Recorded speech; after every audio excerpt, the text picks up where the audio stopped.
Hey guys, it's Nurse Jet, Nursing the Truth, and I hope everyone is having a great Monday. Yes, I've been gone for a while, cheerleading competitions and working like a dog, per se. And I'm rested. I feel so much better. I'm over the sickness that I had a couple weeks ago. So I'm so happy to be back with you guys. Now, I'm so thankful that I've had some new subscribers. Very nice comments and suggestions, as I might add. And I want to say thank you so much to my brothers and sisters, and you know who you are. So, as usual, Nurse J wants to bring you truth to set you free. And like other people, they might not want their minds to be opened, but we are the keys to the kingdom, per se. We want to unlock those brains that have been indoctrinated since little children. So, let's get on with the show for today. I've been talking a little bit here, a little bit there about Akhenaten as your biblical Moses, per se. Tutmosis III as your biblical David. Now, where am I going now? Yes, we have forgotten Solomon. But who is he in the Egyptian context? Well, my friends, let's take a look at Amenhotep III. Now, let's kind of recap about what the Bible has taught us about this Solomon. Well, Solomon, he had lots of wives and concubines, and he had large horses and chariots and gold mines of every crystal you can imagine.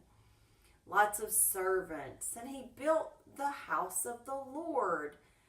And he even had demons to build it.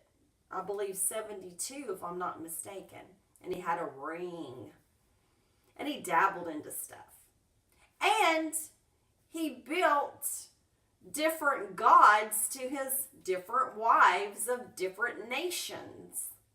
And the Lord didn't like that because he went against what he told him. But because he didn't kill and murder as like his father, per se, David, which we do know in historical context that Tutmosis III was Amenhotep's great-grandfather, not father. Now, let's dive into it. So, what is old Solomon, King Amenhotep III, up to? Wow. Let's see. In the Bible, it says that he inherited a vast kingdom from his father David that extended from the Nile in Egypt to the Euphrates River in Mesopotamia. Now that's in 1 Kings 4:21 and Genesis 15:18 and Deuteronomy 1:7, Joshua 1:4, and the story goes on and on. Now let's think about this, people.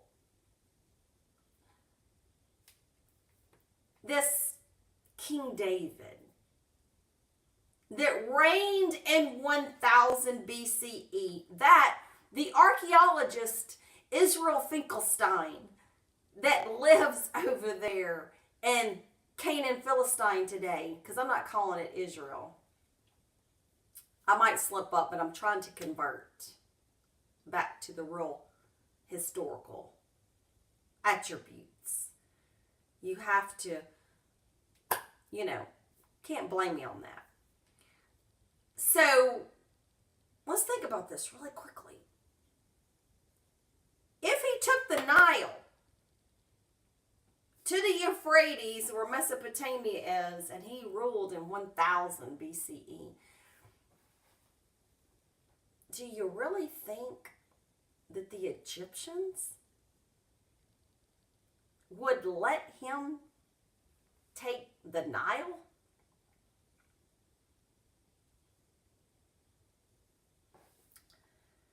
think about that, my friends. That hasn't registered, has it? And not even to play. You're going to mess around possibly with the Ramesside period of taking that? I don't think so. But we'll get to that in a few minutes. But anyway, just had to open your mind on that one, people. Now let's just go down the list Nurse J has. Oh, and he accumulated great wealth and wisdom. Did you know that Amenhotep III was a man of great wisdom and of great peace? And he has another name, Amenhotep. Now, he also wrote wonderful psalms and stories. And I have my little handy dandy book called The Teaching of Amenhotep and the Book of Proverbs. Oh, shall we say that if you get this book, let's see here, the Wisdom of Egypt and the Old Testament. They go hand in hand, my friends. They've taken the wisdom of Egypt and they've put it in their book. Oh, isn't that wonderful? Now, if you would like to get this book, it's by W.O.E. and the last name is spelled O-E-S-T-E-R-L-E-Y. There you go, friends. Have a nice reading. Don't you love my sarcasm? Because I do. I guess I'm feeling a lot better. Okay, moving on. Now, he administered, King Solomon, 12 districts in 1 Kings 4:7, which Amenhotep did too. He had 12 districts that he ruled over. King Solomon possessed a large harem and included a daughter of the Pharaoh. That even makes it even more interesting. And that's in 1 Kings 3:1 and 1 Kings 11:13. And he honored other gods in his age, 1 Kings 11:1.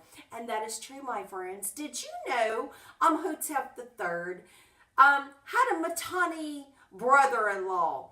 And for his wife, he says, please bring Asherah. And he did. And that's also written in your Bibles. Now,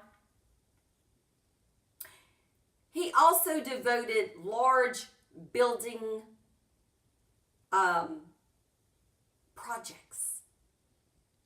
1 Kings 9:15 and 17 through 19, including the temple, the royal palace, the walls of Jerusalem, the Milo, the royal cities of Megiddo, Hazar, and Gezer, the royal store cities for horsemen and chariots, yada, yada, yada, yada.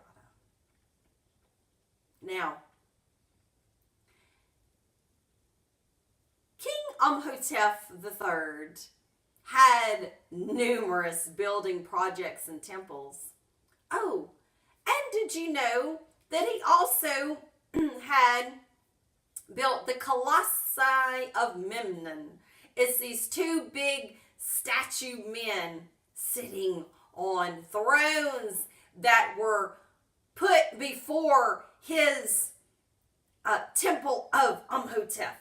But no longer does that temple of Amenhotep stand. It has been decimated. Through the Nile and the problems, it is no longer. But, my dear friends, the Colossi of Memnon, you may look at it. I have stood there. I have pictures of it when I went to that wonderful land that I will return one day, whether in physical form or spiritual energy. It is there. And you can thank King Amenhotep III for that construction. Now, in history, King Amenhotep III, he married a lot of people, my friends. Now, he married princesses from Babylon, Mitanni, and that area. But did you know in history, Egypt did not give their queens to another country. They married queens. Amenhotep said he wasn't giving any Egyptian queen to no other country. They married and brought someone else in. Now, a lot of mixing going on. Maybe that's the reason why all these color changes started happening, because you were mixing here, mixing there. Everybody was mixing. Okay. We all know that that part of the world was darker. The darker races. And so when you start mixing and not having the true 100% bloodline, your color is going to get lighter and lighter. So, anyway, moving on.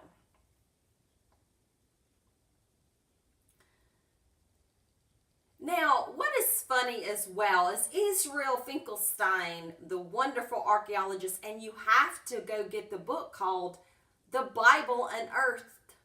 And there's no evidence of a Solomon or a David. The only thing that has ever been found with a DVD, isn't that funny, DVD? Or DWD, Dawood, David. Because of the wording back then, they didn't use consonants.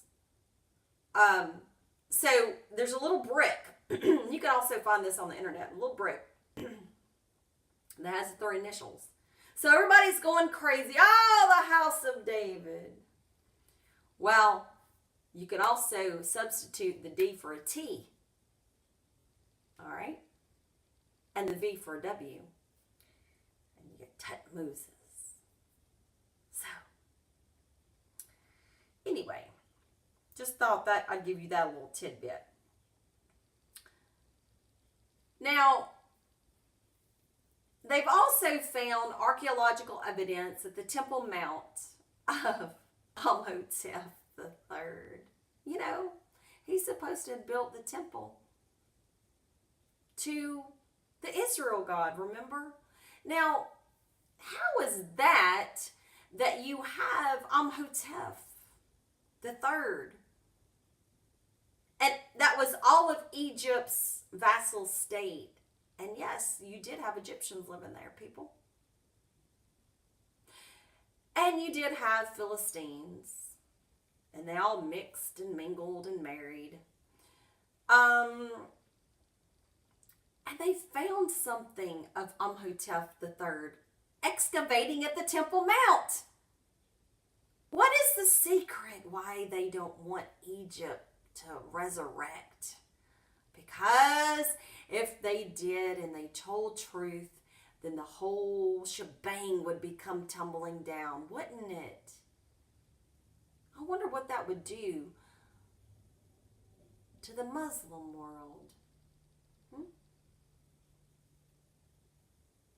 Especially Egypt.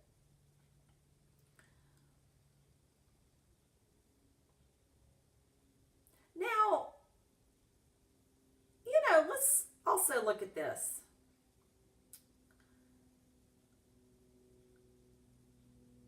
The name of Solomon was not found at all, but like I said, the cartouche of Amenhotep III was found at the Temple Mount. And Amenhotep in the ancient time was called the King of Kings and ruler of rulers. And he was the famous Pharaoh of the glorious 18th dynasty. His monuments and buildings were massive. And did you know that during Amenhotep III's reign, it was peace, tranquility, no wars? And isn't it funny that in Solomon's case, he was a peacemaker. He was wise and full of wisdom. And he didn't want to shed blood. He wanted to be the go-between, the master of peace. But David was the warrior of the day. And he didn't want to put up with no BS. He was tired of the Hyksos and that bunch, the unruly people that came and subdued them. You go, boys. Do what it takes to shut the mouths up. You have my permission.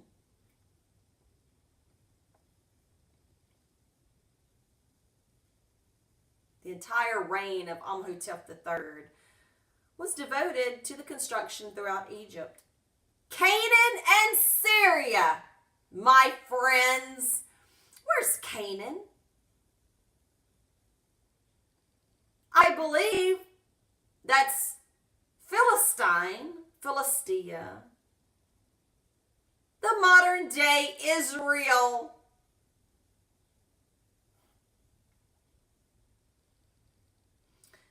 Amenhotep II deported over 80,000 Canaanites.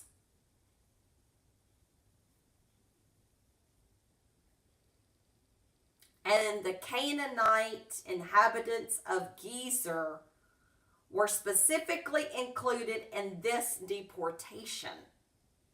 It's all historical. Read, people, read, I beg of you.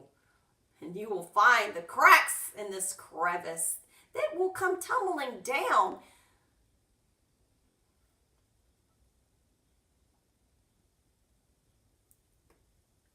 It was during Amenhotep III's reign that Gezer and other major Palestine cities were refortified as royal Egyptian garrisons and endowed with fine temples and palaces. Isn't it funny that the Bible states that in Solomon's day when he was when he was king of Israel, that the Pharaoh of Egypt captured the Canaanite city of Gezer and presented it to his daughter as a dowry upon her marriage to Solomon? That's in 1 Kings 9 and 16 and 17. I went and read that yesterday. The network of Egyptian 18th dynasty garrisons also included Jerusalem. Or you can say Jerusalem, or you can say Mount Jerusalem. Look it up. J was never in the mix back then, people.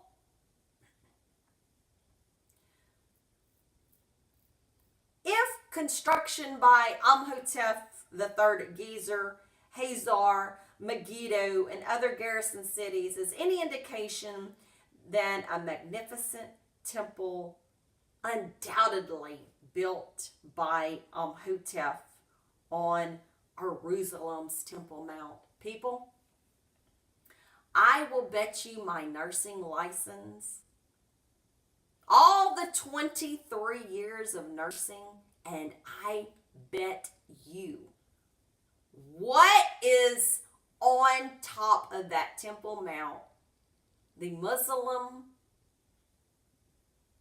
building mosque is sitting right on top of the gold of Amenhotep III. I will bet you, because that's where they found his cartouche of the Temple Mount. But see, nobody wants to go up against it because it will cause mass chaos and killings. And the lie will be exposed, because once they start chiseling under that dome, they will find the greatest hieroglyphs and the poles and the pylons, and it will be over, my friends.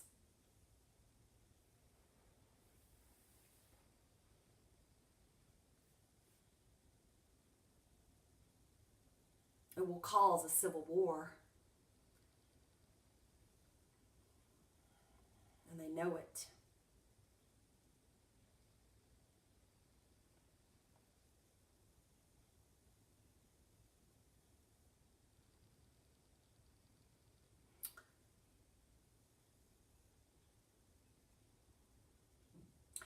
We know that Solomon mines the operations at Timnah in the Negev desert.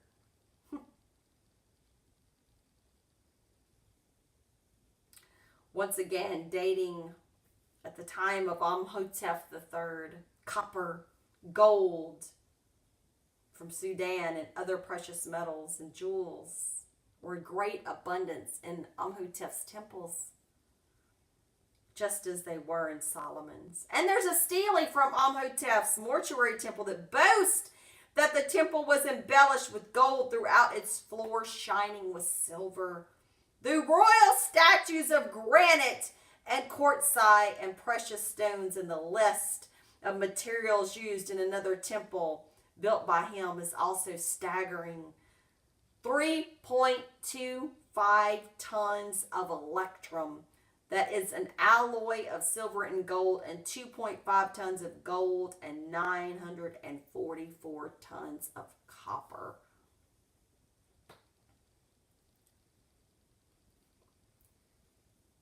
Now, the biblical Solomon boasts about his great satisfaction in having completed his grand projects in Ecclesiastes 2 and 4 through 11. But the same was said of Amenhotep III. The great royal Egyptian text says, "Lo, his majesty's heart was satisfied with making very great monuments, the like of which had never come into being since the primal age of the two lands. Only an enormously wealthy king of a long established empire could have built anything so splendidly."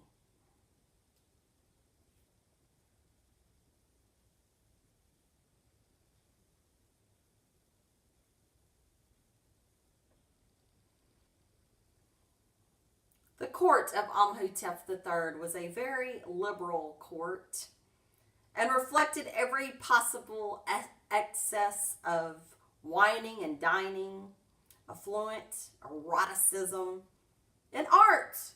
And court life reached its height during the reign of him. The famous nude dancing girls, which I do have a picture in the background of two nude dancing girls from Egypt. The world dates to Amenhotep's reign. And with Solomon, Amenhotep's eyes denied him nothing. Amenhotep saw it all, people, and he desired nothing. He liked women and wine. He reigned 38 years. The biblical Solomon reigned 40. The long years of indulgence had taken his toll, and many ailments that he had. As a compassionate gesture, his Mitanni brother-in-law sent him an idol of goddess Asherah. 1 Kings 11:5.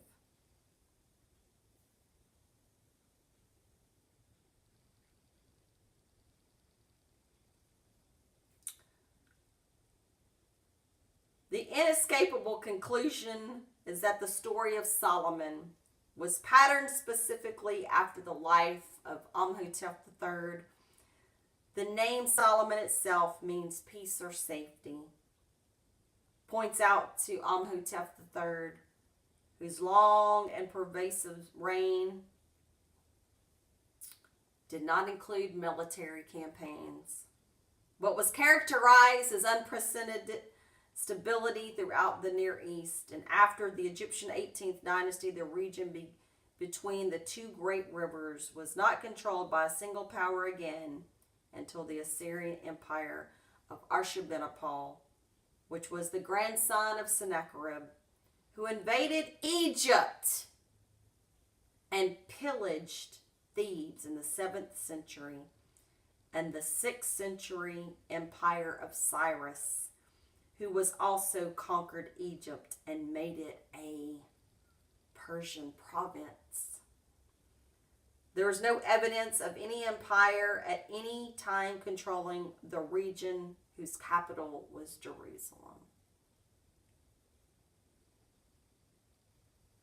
Solomon is said to have 1,400 chariots.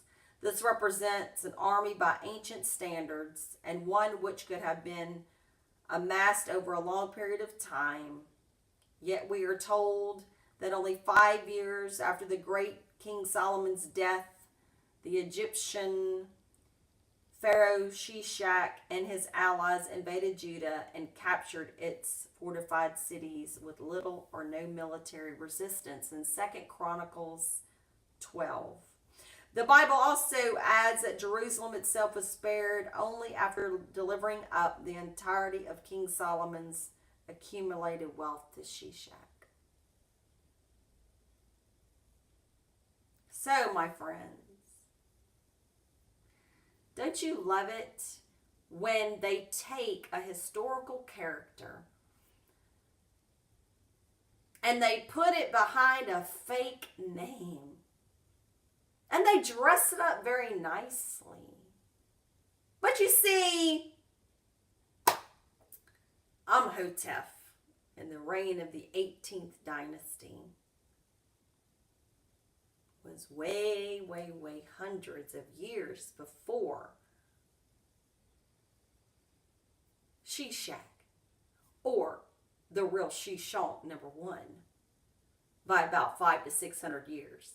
So they have to make this lie, because if David was in 1000 and he reigned for 40 years, right, then that would make King Solomon in the 900s.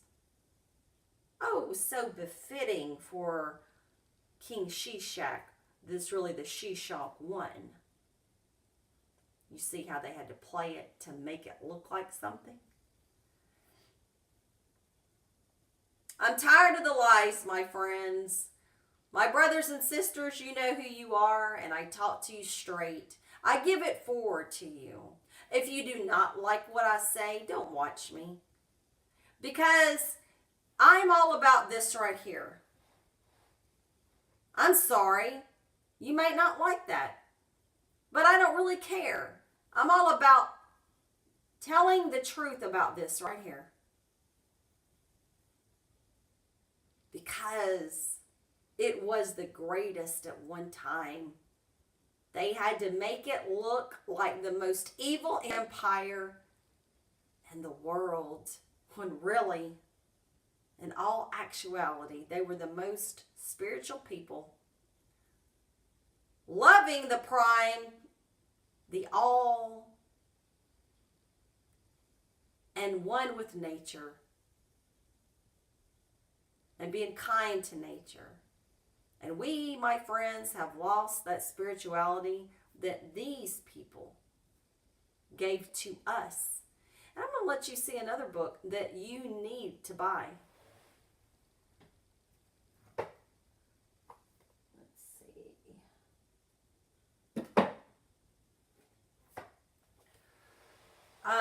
This is called The Hosea. It's by Mulana Karinga. All you have to do is go online in the Hosea, and it talks about the wonderful hymns. Book of Knowing the Creation, Sacred Praises, Wise Instructions, Declaration of Virtues, and so on. Another one you need to buy is E. Wallace Budge, The Egyptian Religion, Egyptian Ideas of Future Life. And it talks about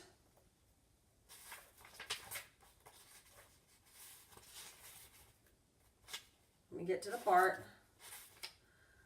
The belief in God Almighty, people. Resurrection, judgment, immortality.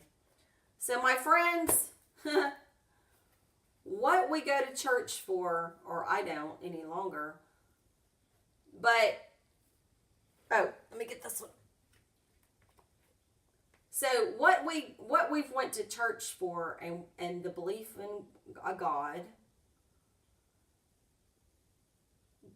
living righteousness and righteous, doing what we need to do, being moral character,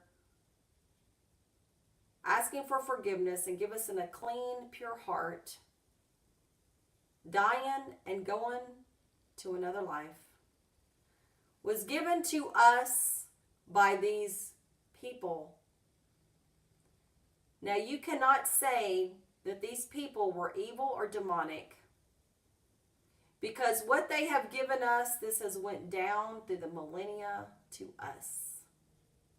Who has stolen from whom, and when is the stealing going to stop? I will always forever be thankful for these people who gave spiritual wisdom and guidance, and not the BS of today. Until next time, Hotep and Ashe, my brothers and sisters, all throughout the world. And I hope you like, share, and subscribe to my channel. I will always give you historical evidence and compare it to the BS. Have a great day, guys, and I'll be with you real soon. Bye.